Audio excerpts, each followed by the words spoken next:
Welcome to my YouTube channel. In my lesson today, I'm going to show you how to derive and apply the parallelogram law of vectors, that is for finding the resultant of two vectors, both in magnitude and direction. So I want you to get ready your drawing instrument, because I also make reference to that, your set squares, your ruler, and your pencil. If you are ready, let us go.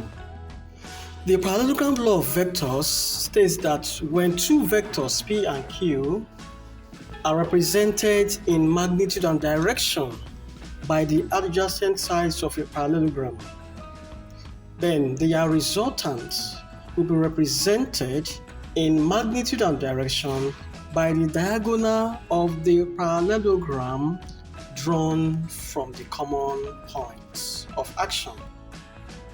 That is, given two vectors P and Q. P is represented by this line, this side of the parallelogram, and Q is represented by this other side.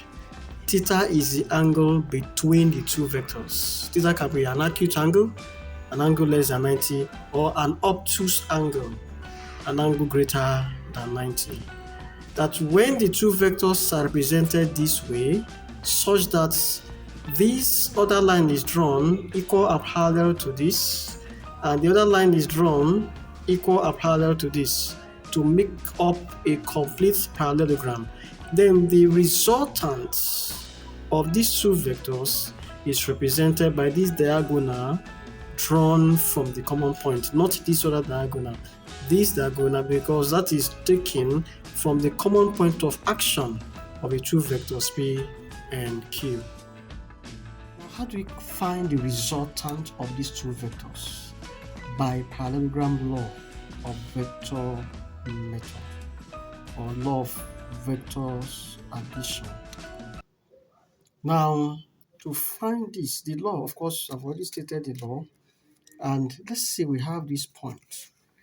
I can draw quickly my vector. Okay, I place here my vector P, then I place here my vector Q.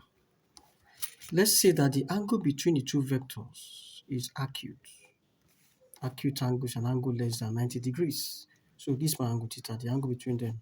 So the law says that when two vectors P and Q, for instance, are represented by the adjacent sides of a parallelogram, then their resultant will be represented both in magnitude and direction by the diagonal of the parallelogram drawn from the common point. So this is the common point of action. The two vectors act at point O, that's vector P and Q. So what I do here is to make up this. If I'm going to do this by scale drawing, I will make sure that after drawing this, then I must draw this other line equal to P in length and parallel to it. How do you draw two lines that are both parallel? How do you draw two lines that are both parallel? I have my set square here. I'm going to use to help me draw another line. That other line must be parallel to P. Then I'll draw another line here equal to and parallel to Q to make this shape up to the shape of a parallelogram. So quickly, I'll place my set square like this. Make sure that the set square is exactly on line P. Then I'll place this by the side of it, and I'll slide this. I ensure that the roller does not move. I only slide the set square until it gets to the end of vector Q. When it gets to the end of vector Q, then I'll draw this. I'll draw this line horizontal. Now I'm not sure that this line I'm drawing is parallel to line P. Then suppose line P is 10 centimeters, then this must also be 10 cm. That is by graphical method now. I'm sure you are with your drawing instrument. Okay, so this is 10 cm. This will also be 10 cm. Then in that case, if I'm sure that this is 10 cm, this is 10 cm, mine is just to connect these two lines together. Or I'll just say, just as I did here, I'll place my set square like this and then move it, with my ruler guiding it. My ruler must not move. Place my set square like this and then move my ruler by the side, guiding it, and then I slide it along the ruler until this point where I can now join it to vector q. So I'll now join this to this. Okay, so that is by a way of drawing a parallelogram. Then this diagonal drawn from the common point. The diagonal represents the resultant vector both in magnitude and direction. Of course, the direction in degrees is the angle the resultant line makes with vector p. I call that alpha degrees. That's the direction. Of course, I place p along the horizontal. So it's the angle between the vector line and the horizontal, the x-axis. So how do I find vector r? Okay, I've shown you how to do that by graphical method. You just have to measure this. If you use a scale of 1 cm to 1 Newton, then whatever it is here in centimeters is exactly what it is in Newton. But if you use a scale of 1 cm to 2 Newton, then at the end of the day, after drawing this, you measure this out, whatever it is, let's say it is 6 cm, I mean vector r, you multiply by 2. So r will give you 12 Newton. That's the resultant vector. Suppose this length was 6 cm and you use a scale of 1 cm to 2 Newton. Then the final answer in Newton of the resultant vector is 2 times 6, which gives you 12. But by calculation method, how do we find the resultant of this vector? What I'll do is to produce, let me label this point O, and let me label this A. Then I'm going to label this B. I'm going to produce point B. I'll produce it to a point somewhere there, and then I'll drop a perpendicular from point A to meet this line OB extended at E. Now, AE must meet OB extended at right angles to it. AE must meet OB extended at point E, and both must be perpendicular.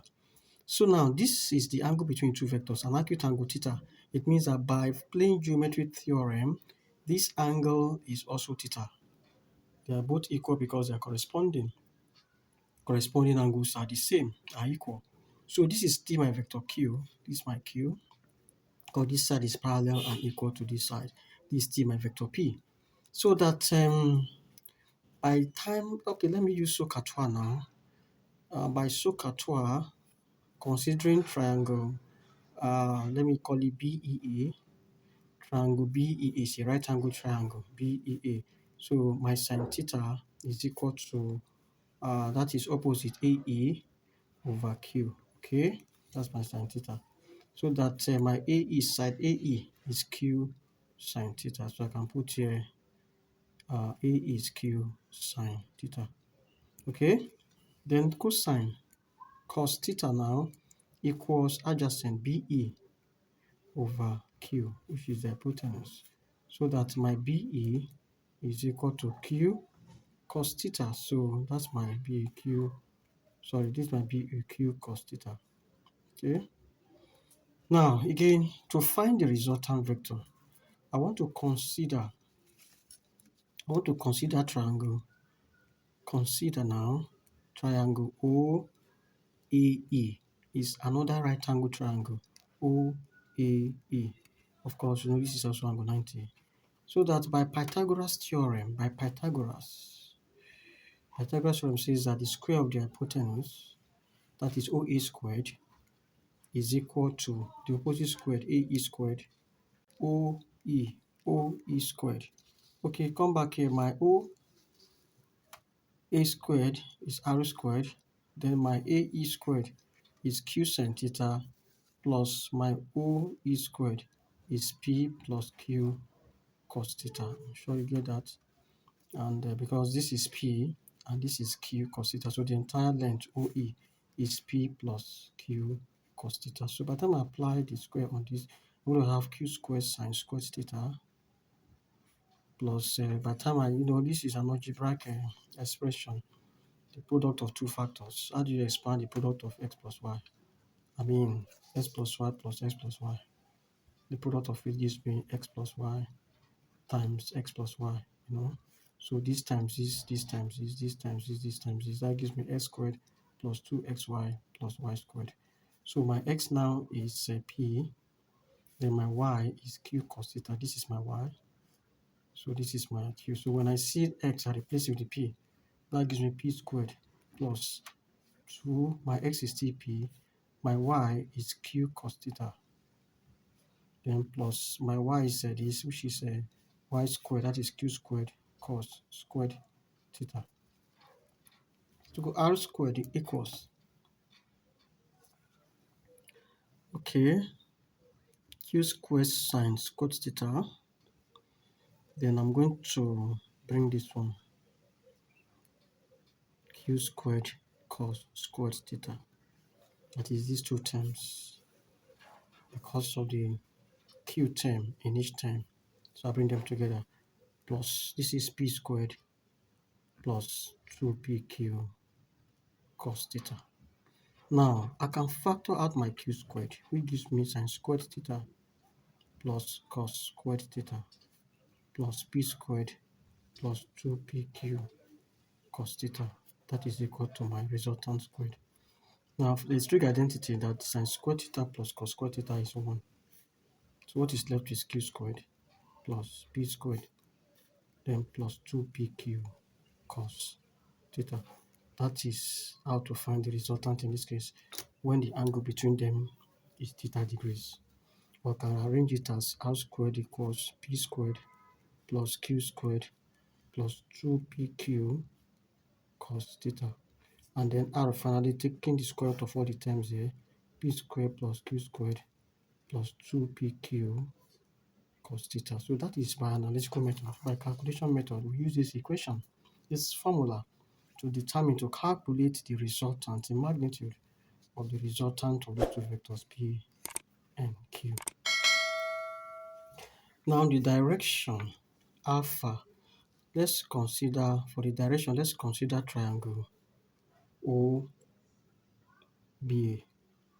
Consider triangle OBA. It's a scalar triangle. No two sides are equal. Something like this. This is my OBA. Now my AB is TQ, my OB is P, and this is my R. This is what I'm looking for. And then this angle here, of course, by corresponding angle the other time, we said this is theta. So it means that this angle here will be 180 minus theta. Since this angle theta, this angle here will be 180 minus theta because these two angles are on a straight line. So this angle is 180 minus theta. So that's the angle I'm using here. 180 minus theta is the angle I'm using here. So that by sine rule, the sine rule, the other video I explained sine rule, we can apply that directly. Sine alpha, that is sine of this angle, over the side that is opposite the angle. This side faces, is the side that subtends angle alpha. So I call that Q equal to sine. This one is known because if I know theta, I will know what is 180 minus theta. 180 minus theta over R, because R is the side that is opposite to that. So that my sine alpha equal, if I cross multiply, have Q sine into 180 minus theta divided by R. And then the sine inverse of my answer gives the value of this answer here. The sine inverse of this answer here gives the value of the direction of the resultant vector. The next video will likely take an example to show you how the formula is used. Thank you.